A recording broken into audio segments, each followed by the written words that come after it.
On this episode of Narcissist Apocalypse, we talk with an abuse survivor named Clara. And Clara was in a relationship with an angry financial abuser.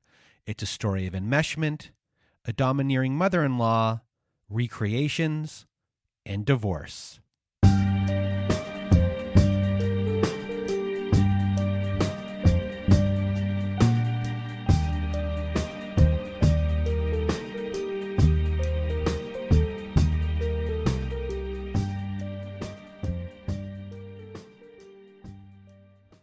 Welcome to Narcissist Apocalypse, everyone. I am Brandon Chadwick, and with me today we have Clara. How are you? I'm fine. How are you? I am doing well, and thank you for asking. And if you want to be a guest like Clara is today, go to our website at narcissistapocalypse.com, click on the guest form button at the top of the page, fill it out, and press the submit button. Also, we have a support group at narcissistapocalypse.com. We have Zoom meetings every Wednesday night, Thursday afternoons, and Saturday nights. And we have forum boards for you to post on there as well, and that is at narcissistapocalypse.com. And we also have a newsletter at narcissistapocalypse.com, very reflective newsletter, and you get a free workbook from every new episode too. And all of that is at narcissistapocalypse.com. You can sign up there. And today there is no content warning for this episode. And this episode is an older recording that wasn't released. It took a while to understand what the framing should be for this episode, as it may feel abrupt to many people, as there's really not a lot in the middle of this story. And for Clara in this story, she's pointing things out, and there's friction when these things are happening. But a lot of these things are ultimately getting kicked down the road. And at first, Clara thought she was dealing with someone who was angry and defensive and was shaped by this domineering family that you'll learn about. But over time, as this person's anger started to affect the children, things really started to change for Clara, and Clara really started to say no in a way that actually held. And once she really started to hold on this no and start really discussing divorce in a really meaningful way, that's when she realized that this anger, there was more to this person as well. There was a lot of manipulation that was going on, and then you really find out once that big no happens, or the loss of this control might occur, you then get to see that she's dealing with someone who's willing to do whatever it takes to get the outcome that they wanted. And, a lot of people resonate with this story, that she's someone who's kind of pushing back against the system, but cooperating with the system. And once that cooperation stopped, you really started to see what type of person he was in the depths that he would go to. And, the divorce becomes a big thing in this episode, which is why everything might seem abrupt, because, in the middle was much of the same types of things. And then you start getting this boom. So I know many of you out there will get validated by Clara's story. And now I'm going to get out of my way and your way. Clara, the floor is now yours.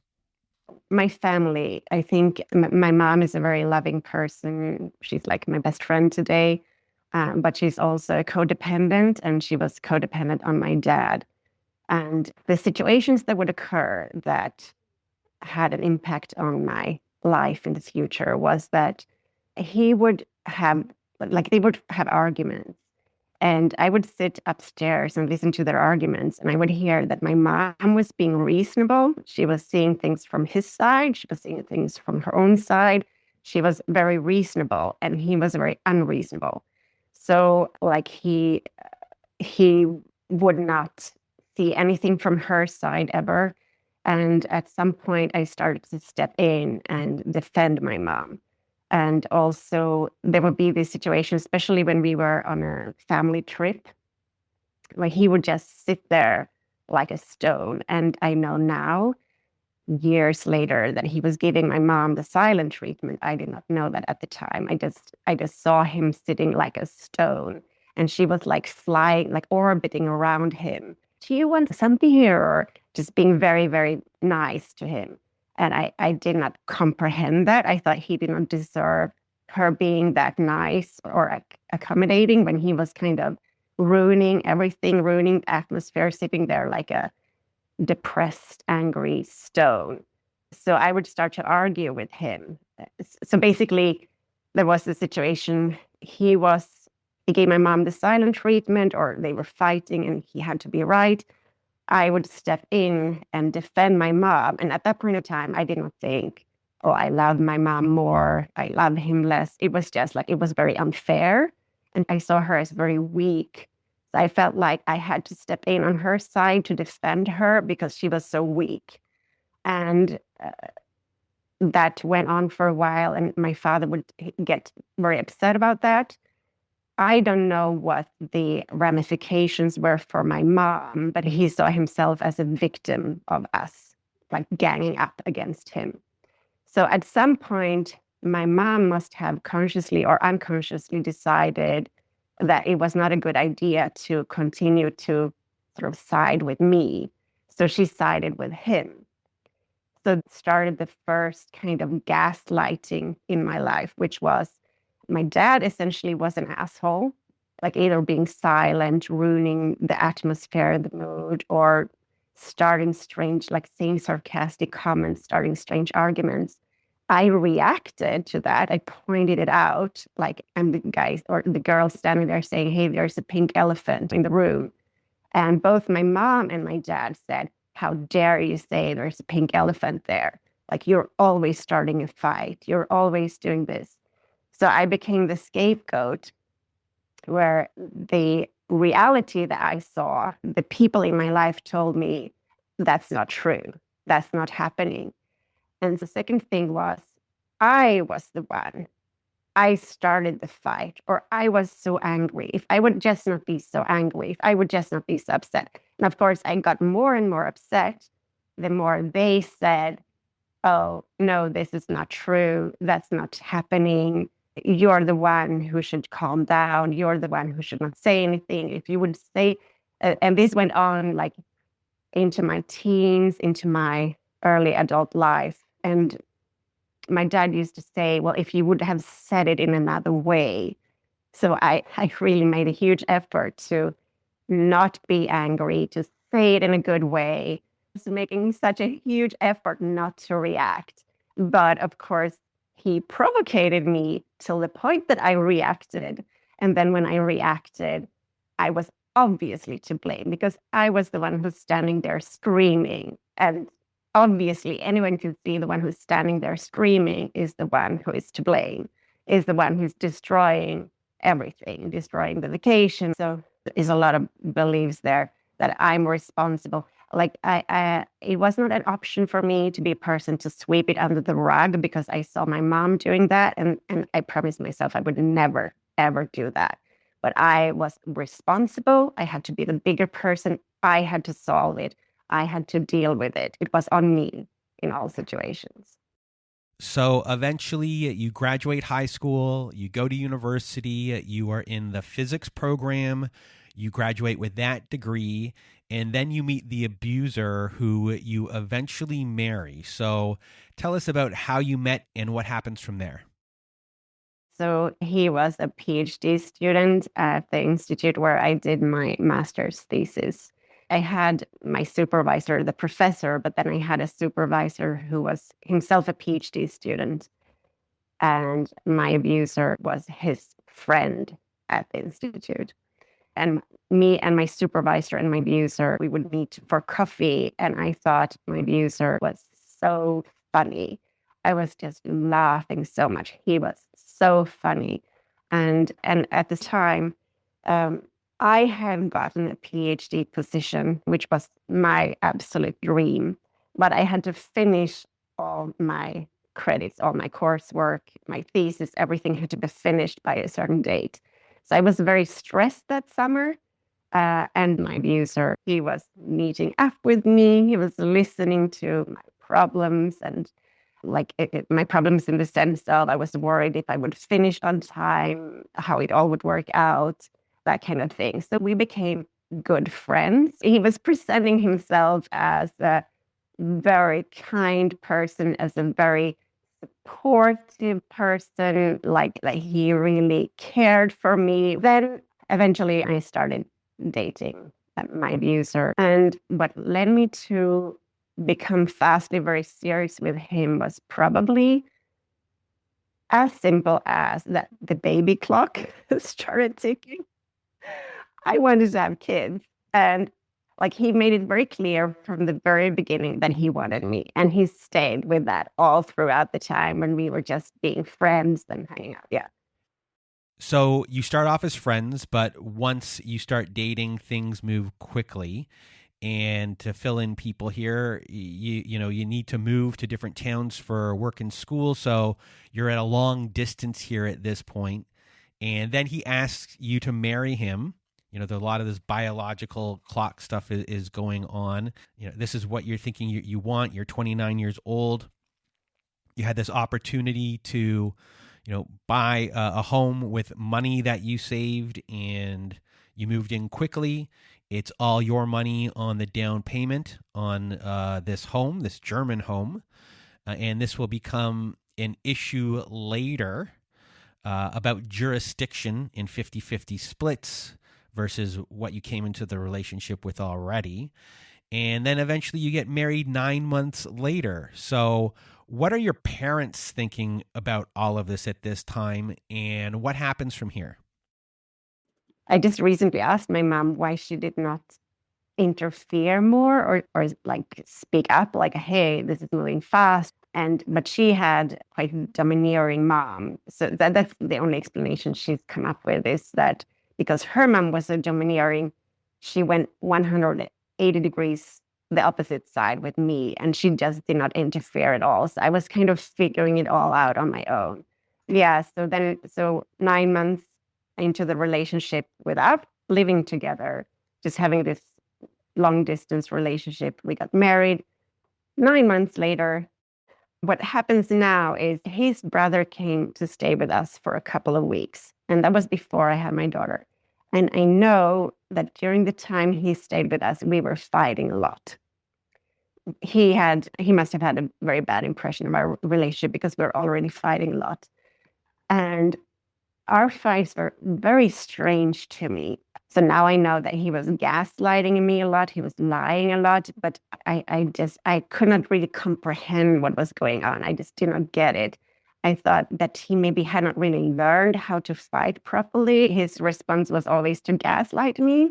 And I tried to put the pieces together and they did not match. It did not click with me that he was just simply lying, but I couldn't comprehend it. And eventually I would start to like see at least the pattern, like, oh, it's probably when he feels that he's somehow vaguely being accused of something. That's when he lies, and he has this bone reaction that then he has to lie.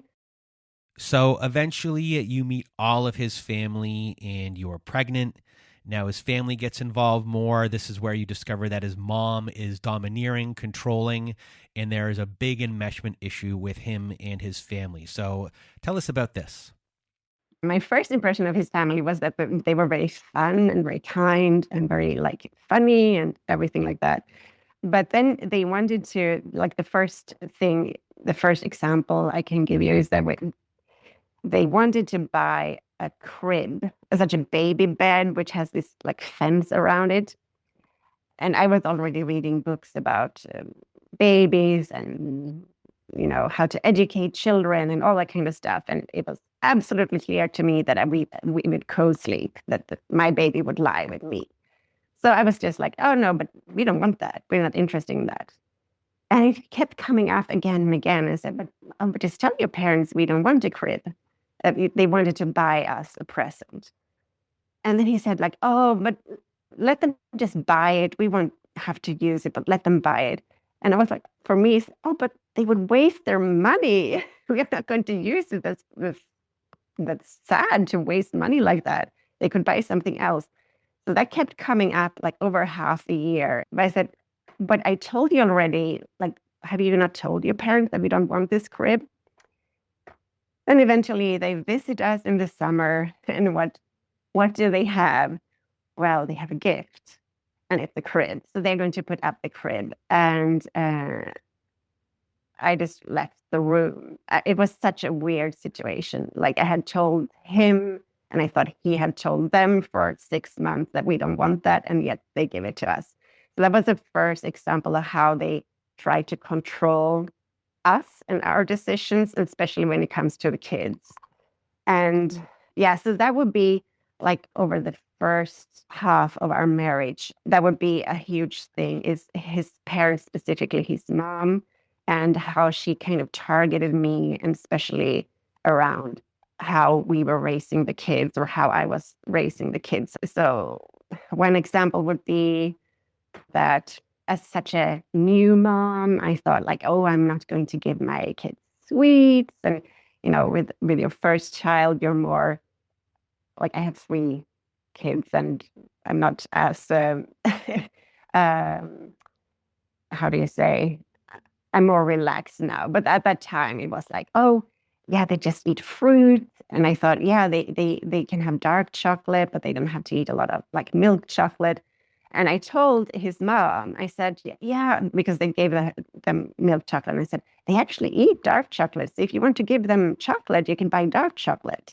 Like I thought that was a very good idea. And of course, since then, she's not stopped giving them milk chocolate every chance she got. She actually, when she would send presents for Christmas or for birthdays, she would have such a, like, it's like a bag. She's not gift wrap, but a present, like a gift bag.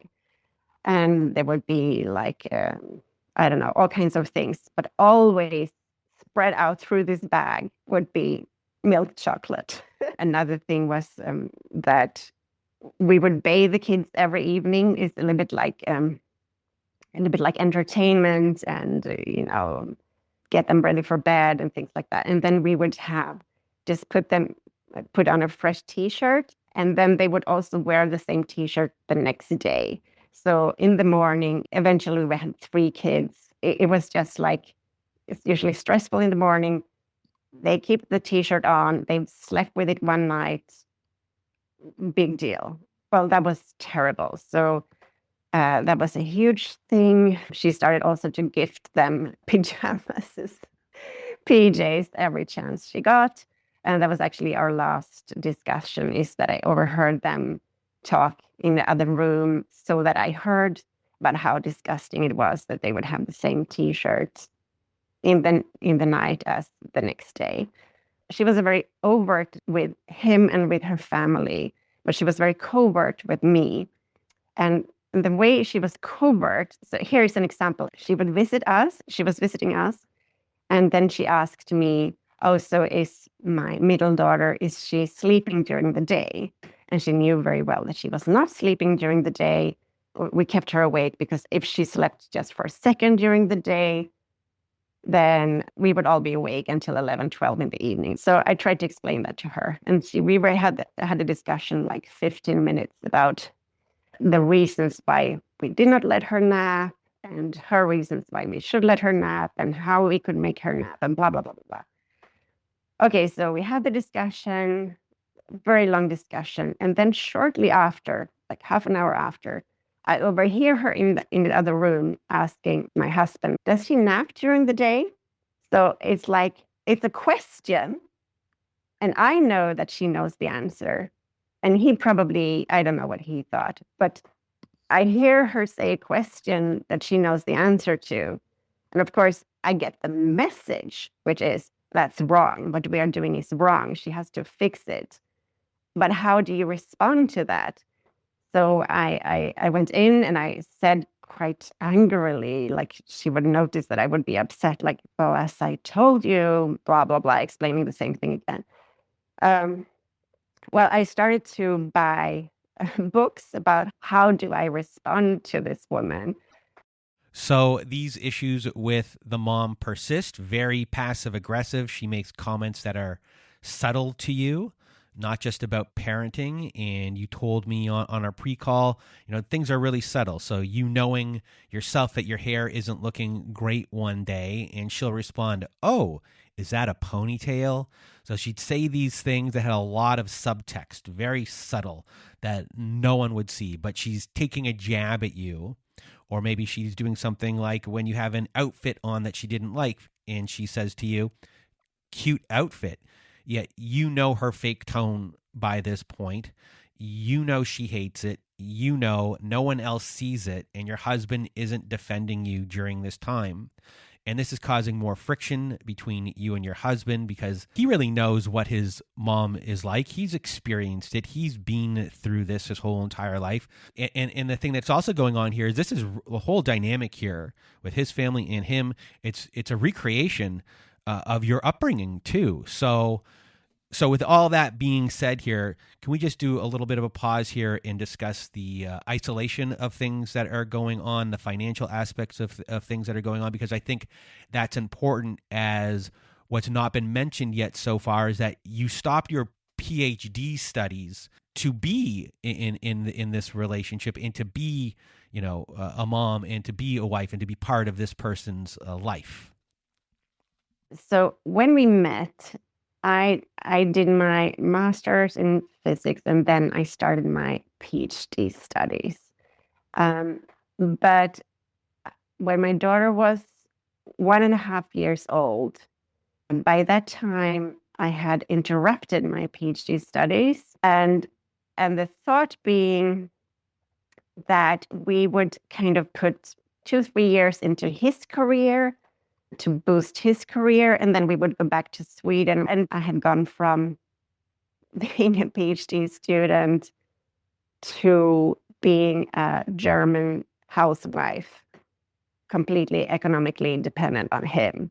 And also he wanted to become a professor. And I've always thought that it's very important that people pursue their passion, follow their calling. And I felt that that was his passion and his calling. And of course, as his partner, I should support that. So we moved to this small town in Germany from living in a big town, like a more international town in Germany, where I had,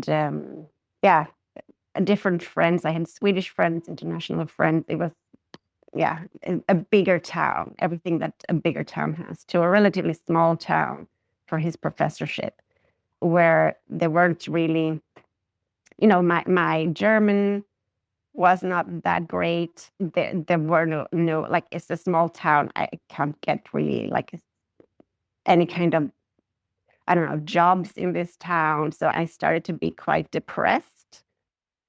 The other thing that I forgot to mention is, he was gaslighting me, but he was very angry, but not in a way that I hear other stories where they got scared, like a rage, but he was just constantly angry. So if the kids would just say, "Oh, daddy," and he was just, "What is it?"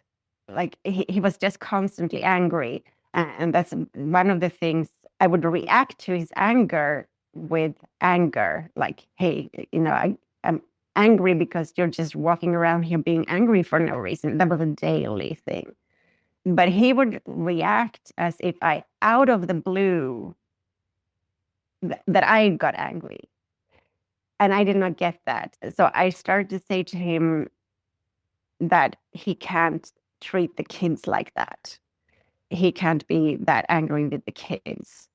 But whenever the kids told me of something that he had done, and I came and confronted him about that, he would, of course, lie and deny. And then we would start into this cycle of where I tried to prove that it was a lie and that it did indeed happen. And eventually we had a big fight. And what he would do then, which I did not know at the time, but the kids told me actually a while after we had separated, he would go to them and look very sad and disappointed in them and say things like, "Yeah, now mom did that to me again," or "I thought I could trust you," and really make them feel very guilty that they ever said anything to me about what he did. And also kind of brainwashing me to be like, I'm the one who's angry and I'm the one who's screaming eventually, after a long, long fight of lots of lies and gaslighting. uh, crazy making. And the very, very bad message they get is that they are responsible. They are responsible for how I behave towards him, because I would not have if they had not told me what he did. And they are responsible for how sad he is. So it's a lot of responsibility to carry. Yeah, so I kept saying forever. I said, you have to go to therapy. You have to get treatment. Like, our kids are going to eventually be older and it's going to be too late. They will already have received the damage of, like, especially his anger. So as a typical thing that would happen is that if my daughter, who had trouble sleeping, if she would come down during the night when we would watch TV, or he would watch TV, he would be very angry. So she eventually did not dare to go down, even if she, was thirsty or just needed some comfort or something. And of course, if I was there, I would argue with him and say, hey, like, you can't be angry. She's just a kid. Of course, she has to be able to come down. And then he would always seem to get it. He would seem to agree, like, yeah, sure, yeah, like, eventually, but it just kept happening. So he was also, I also called him like a stone. Like, no matter what I said, no matter what happened, he kept repeating the exact same patterns. So I started to say, you have to go to therapy. And the way I saw it, I saw it like he had all this built up anger because of the way his mom had treated him. So in his heart, he's a good guy. In his heart, he's a caring person, a man of principle, a person who means well. But he's just been so damaged in these particular ways by his mom. So I said, you should go to therapy. And he agreed, and he didn't. And you should go to therapy. And he agreed, and he didn't. And then in 2015, I thought, like, I have to make something happen. I mean, the kids are getting older and older. It's soon going to be too late to kind of save them. So I had him move down to the guest room and said, as long as you don't book therapy, you sleep in the guest room. So then he said he had booked a therapist, but it was turned out to be a lie. Or he booked a therapist and he went like one session. So that was 2017. And then I started to realize, like, I was quite trapped. I was economically dependent on him. I was living in this country, which is, by that time, my German was quite okay. But, if you think about an ad for a job, I mean, what do they say? They usually say good English writing or speaking, good Swedish writing or speaking, good German. Like, I did not think that I would really fit that very well.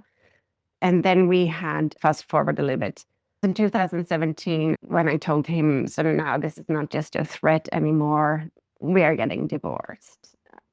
I've had enough of this lies, and, like, this is not working.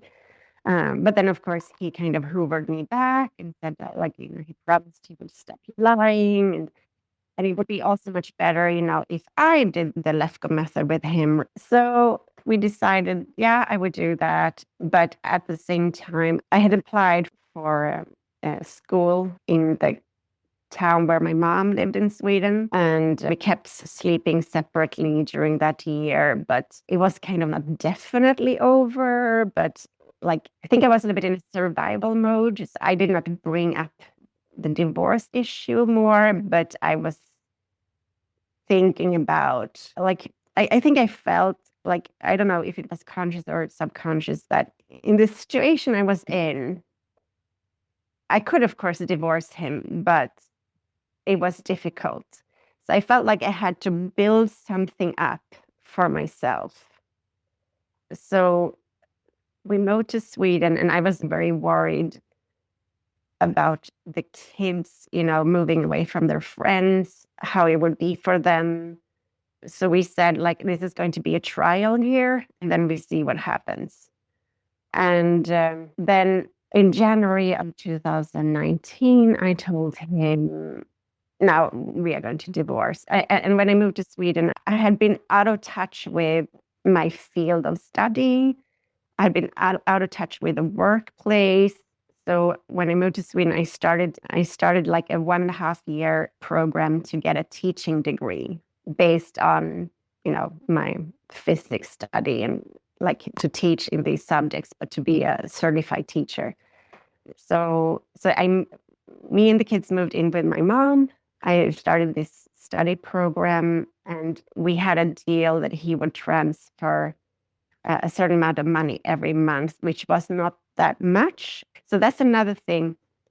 There was like economic abuse throughout the relationship. When we moved to Germany, like when I was still in Sweden, I had my different apartments. I took care of all economical issues and everything. But when we moved to Germany in the beginning, I did not speak the language at all.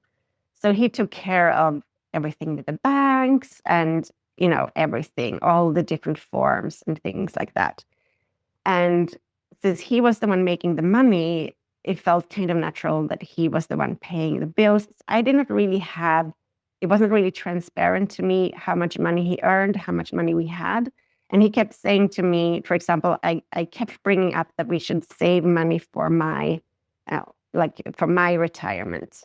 I heard that's what you're supposed to do if you're like working part-time or staying at home with the kids, like you should save for your retirement somehow. And he kept saying we could not afford that. But meanwhile, he's a professor. And at some point he told me that he was earning, like with his professorship and his extra like consultant stuff and things like that he earned 5 figures a month, like 10,000 euros.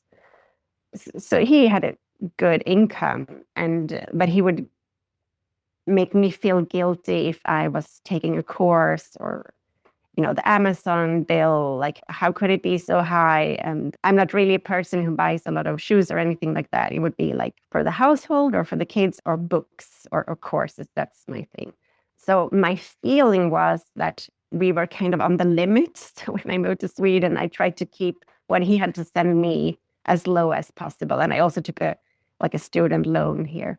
Anyway, so in January 2019, I said, we are divorcing. And he was very, very sad. He cried a lot.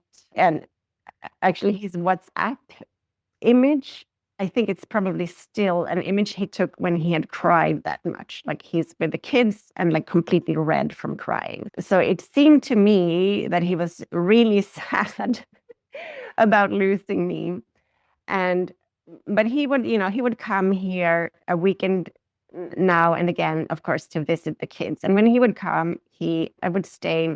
At that point in time, my mom had moved out of the house. So we had kind of taken over my mom's house. So I would stay then with my mom, and he and the kids would stay here. I would lend him my car. I actually I cleaned, filled the fridge. I made everything as nice as possible when he would stay here to visit the kids. And then at one point, I had been at the grocery store, and for some reason, I had not transferred money to my debit card. So then I took my card, which was attached to our common account, and I charged, something like 40 euros. And then I told him about that I had charged. And then he said, yeah, that's okay, as long as you pay back as soon as you can. So that's just like a little sign of like everything he got from me, like he gets to stay here, he gets that car, like everything. It's nothing compared to when he has to give something. That's like a big deal. But anyway, so he started to hoover me back by being, again, a very good friend. We would when he came to visit the kids, we would also go to a cafe and talk, or go to a restaurant and talk. When I had applying for a job I really wanted, and I could talk to him about that. And I thought, we are like the greatest divorcees. We are like, this is going to be a completely amicable divorce. But then eventually I thought oh, maybe we should anyway give it another go, because he's going to stay in Germany because, he's a professor. He's not going to leave that. So we will not meet that often. But when he comes, then we will be like a family and the kids will be with their dad and that's going to be nice and great. So I got hoovered back. But what I did not know at the time is that he had already almost cleared our account, our common account, to buy himself a house. And he had almost managed to fool me that we would have to divorce in Sweden and not in Germany, where the conditions would be so much greater for him in Sweden.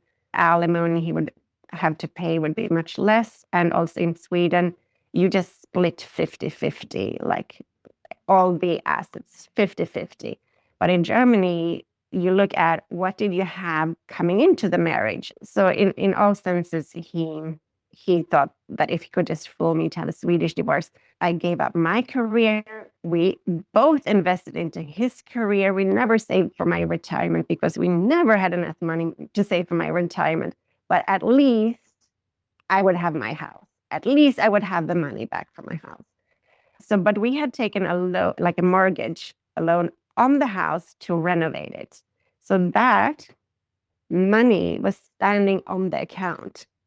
And I had actually brought it up a couple of times with him, like, hey, I think we should pay back this loan because we are not going to renovate the house anymore. And it's just standing there.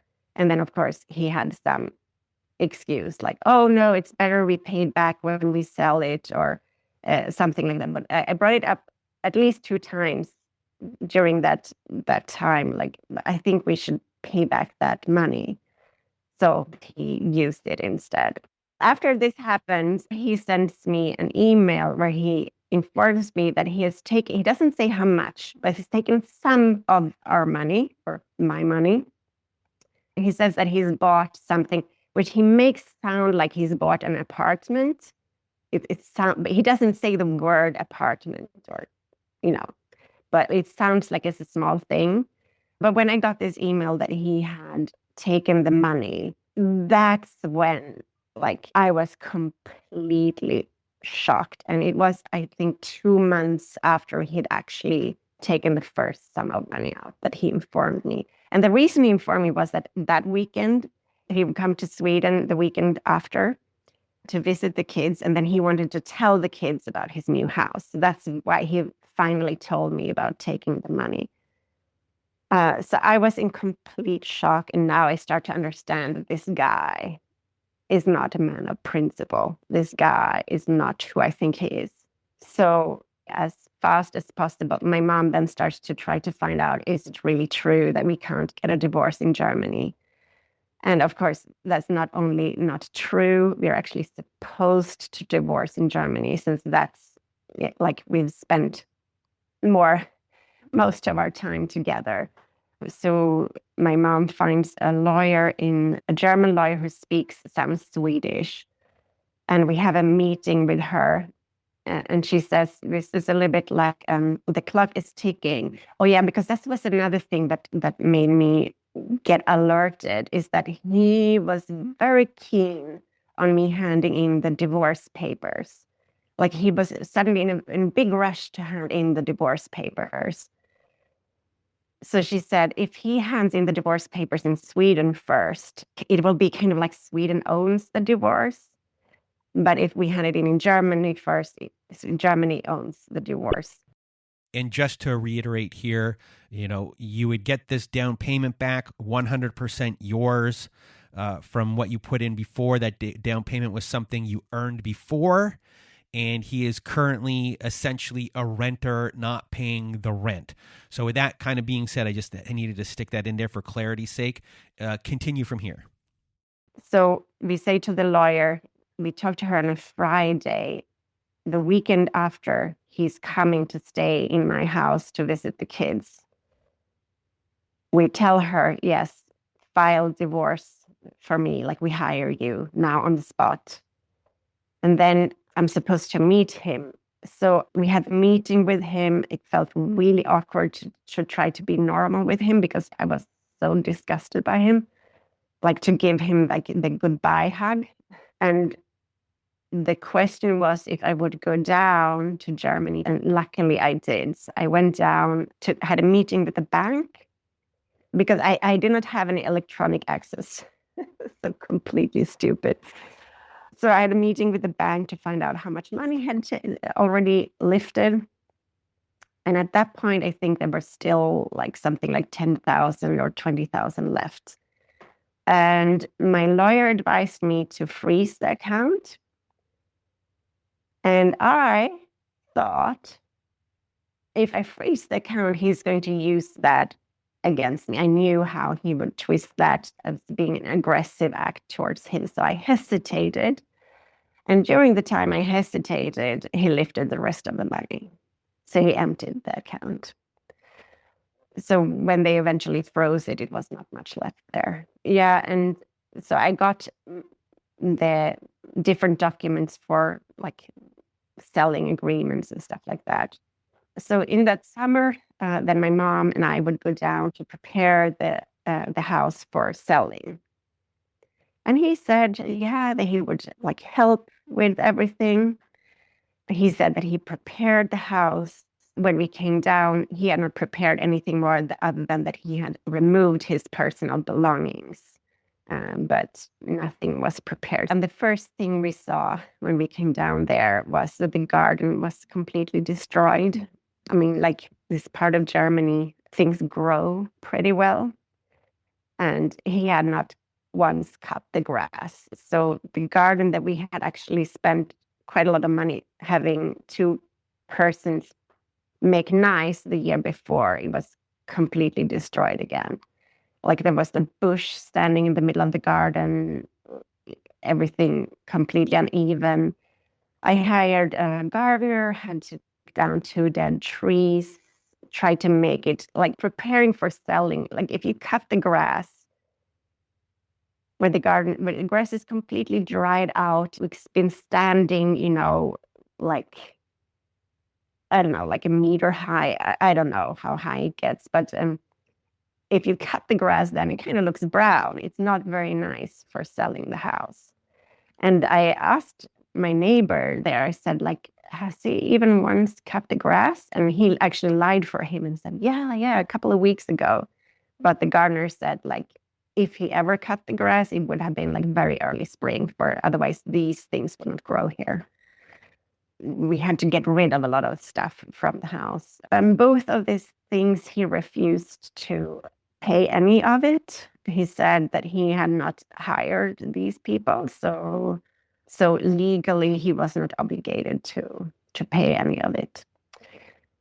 And then I had contacted a real estate agent, and I informed him about that. I said, he's now got the keys. He's going to have showings. He's going to contact you when he needs to show the house and everything.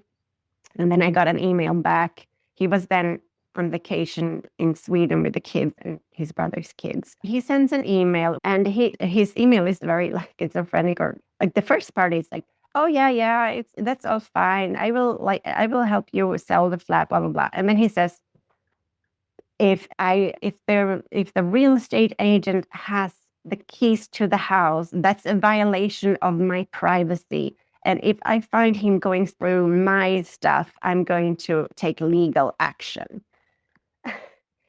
So he's threatening us and the real estate agent. And he knows how you typically sell an apartment or a house. Like typically the real estate agent gets keys, and typically you're not there when he shows the house and everything.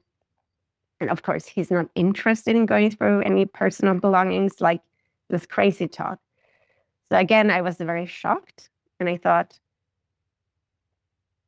what do we do now? And then my lawyer was on vacation, so I could not ask her for advice. So we find an online service where you pay something and you get like some lawyer giving you a written answer.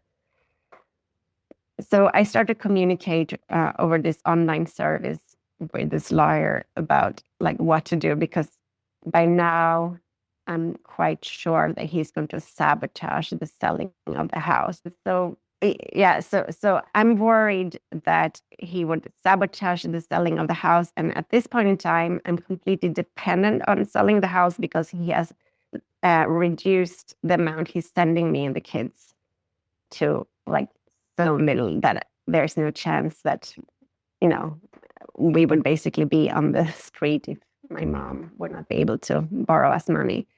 So I'm dependent on managing to sell the house to get money. And I'm really worried that he might actually sabotage the house more. So long story short, this online lawyer says that there's nothing preventing me from just evicting him, as he's been living this entire year in my house. And so I'm thinking about when to evict him. And eventually we decide to change the locks before going back because I'm so worried that he would sabotage the house. So in the agreement, he had the kids on vacation in Sweden, and they would stay with me over a weekend, and then they would go with him to Germany. And by the way, he's had now during this time his own house for half a year. So I say, we have changed the locks. You will be able to come in and get your things, but you're not coming back into the house. And then he decides to not pick up the kids, which was again a shock. Like it didn't even occur to me that he would choose to not take the kids during the agreed upon weeks he would have the kids. And then he first says like he can't stay in his house because it's being renovated. There are no free hotel rooms. We look up, there are, it's a small, ugly town. There are no problem to get like hotel rooms. So then he says he can't afford it. Since he's not paying me very much anymore, he surely can afford it. But anyway, so what he does is he goes down there, breaks into the house, and then he goes to the court or the police or whatever and gets to stay until the end of November. He claims he can't move into his house before that. So, okay, so now I can't sell my house before December. So when it comes to the house, it would take me like 1.5 years to be able to sell it because he uses the German law to prevent me from selling the house. My divorce application, he is trying to, according to German law, you have to be like live separated for a full year before you can apply for divorce. So he's trying to say, we have not lived separated for a year, so this divorce application is like invalid. So I have to go to a German court where the judge rules that he's right, that my divorce application is invalid. But then when we go to the next level, court level up, they actually approve my divorce application. But he sued me for custody. So he sues me for that. I have the family court make an investigation about us, go to interviews with them. He's feeding them lies. Eventually, they recommend less time than what I had originally offered him. Yeah, so now we are on our last, I don't hardly know how many court cases we have had, but now we are on the last one. 2.5 years later, we are still not divorced. So the divorce is ongoing, which is also a form of abuse. But how are you doing right now? For me, the major abuse is maybe these last 2.5 years since I told him, like, I've gone to had treatment with a psychiatrist for my anxiety, all these court cases, like I had anxiety for what they would rule, just sitting there in front of a judge being questioned. I still like sweat through 2 T-shirts every night. So the letters from his lawyer were full of abuse. And at that time, I thought I had to read them, like 13 pages of lies and accusations and irrelevant things and abuse. Now I don't read it anymore. I just have my lawyer read it, and then she can ask me like about what would be relevant. So the last years after separating has been definitely the worst. And if you had any words of wisdom for everyone listening, what would they be? Don't be as stupid as I was.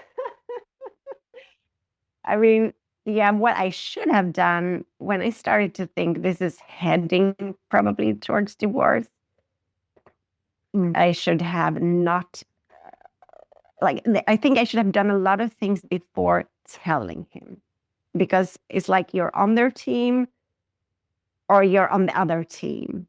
And if you're on the other team, like there's no morale, there's no, like, they're willing to do anything. That I should have had money on my account, I should have had access to this account, I should have written up the paper. Like, as long as he still thought I was playing on his team, I should have kind of secured everything, specifically economically. Well, Clara, I really want to thank you for being our guest today, sharing your story. And, you went through this recreation of something that you went through when you were younger, and it got recreated when you were older. And, there was a lot of abuse that was going on. A lot of it was really subtle, that was happening at the time, hard to recognize. A lot of excuses for how he grew up could be brought in there. You understood how he was raised, and giving a lot of leeway there. But eventually, you really do see who he is once that divorce process starts, and once he needs to get what he needs to get, and he needs to win here at all costs, and it's still going on, and it's unfortunately that is what is happening. And I'm just happy that you're here to share your story, because I know you wanted to validate a lot of people who are going through the same type of thing. Just a big thank you for being here with us today. And if you want to be a guest like Clara was today, go to our website at narcissistapocalypse.com, click on the guest form button at the top of the page. There inside, you can fill out our guest form and press the submit button, or email us at narcissistapocalypse@pm.me. And that is it for today's episode, for today's survivor story. And for myself and Clara, we hope you have a good night.